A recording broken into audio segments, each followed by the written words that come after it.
Horizon Zero Dawn was released in February 28th of 2017. Ever since it was released, I had it in my backlog. Breath of the Wild and Rainbow Six Siege was taking up all of my gaming time in 2017 and even 2018, and Horizon Zero Dawn just fell off my radar. In 2020, I gave it a try, but the prologue was feeling really slow, and I put the game down as I didn't feel like playing a slow starting game at the time. Now in September 2021, I finally picked the game back up, and I was fully invested in the experience. And this is exactly how that experience went in this beautiful game. After making it through the pre-mentioned slow start and completing the proving, the game and its world really starts to open up, and I was really excited to see that the game wasn't as linear as I originally thought it would be. Being able to go at my own pace is something I always appreciate in games, because I truly love just taking the time to run around and look at the landscape and admire the map design. The number of objectives and layers of gameplay always gave me something to work towards, and I never felt like there was any filler or empty content. One of the most breathtaking moments was when I first saw one of the tall necks. Now I immediately wanted to climb this thing, and to my surprise I could indeed climb it. In fact, in doing so, this would allow me to unlock specific sections in the map, and this felt very similar to the towers in the Breath of the Wild. The tall necks, however, were living and moving things that brought me a feeling of wonder once I made it to the top of my first one. I then sought out to climb every tall neck on the map. Each tall neck has its own way to be climbed, its own challenges, and enemies around it. This made every tall neck feel fresh and like it was an individual and not just a copy and paste of the last one.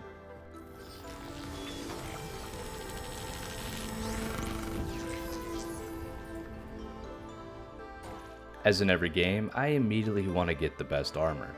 In Horizon Zero Dawn, you can modify any of your armor sets with specific mod attachments that will change your stats. This allowed me to grind for armor that I thought looked really good, instead of grinding for what was going to have the better stats. This led to more exploration off the beaten path. I needed to find specific machine hearts for the sets that I wanted.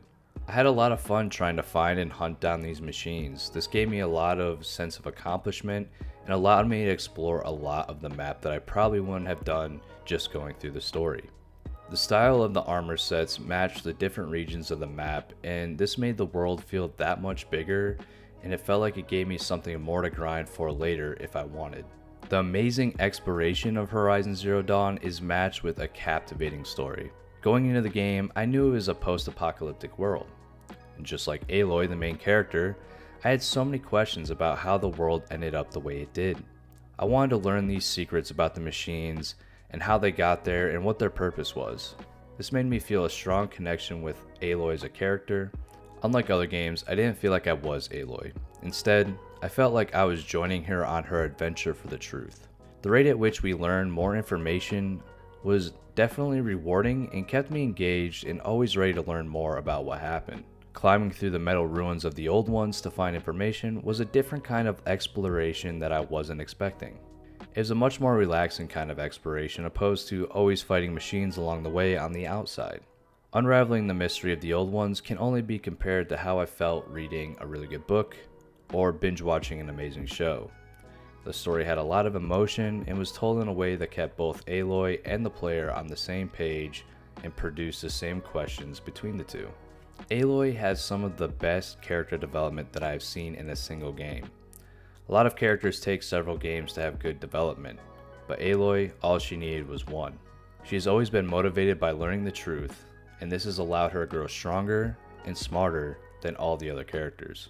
She uses the knowledge that she gains to consistently improve and stay a step ahead of the machines and the other human enemies. At a certain point, Aloy realizes that the goddess that the Nora worship is just another ruin of the old ones. Even with this knowledge, she still uses the belief system of others to explain what is happening and to keep their trust. This wasn't made completely obvious, but I thought it was a nice little touch to the story to show her intelligence.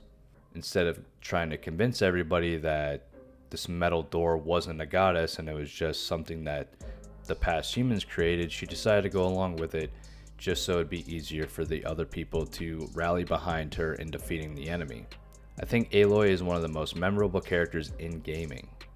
She has such a specific type of personality that truly makes her feel real. I had an amazing time with Horizon Zero Dawn, doing everything from completing the story to exploring the world and all the little things in between, such as raiding bandit camps and so much more. I accomplished all of this in about 18 hours. Now, I know what you're thinking. That doesn't sound like much. However, once the story started picking up, that's pretty much all I did. When we get closer to the release of Horizon Forbidden West, I definitely plan on hopping back in and completing a bunch of the side content to reintroduce the world to myself for our extended adventures with Aloy in 2022. Well, I'm the Mission Slayer, and if you guys enjoyed this video, a like is super appreciated. It really helps out the channel. And if you like content like this, be sure to subscribe for more coming your way. Until next time, have a good one and keep gaming.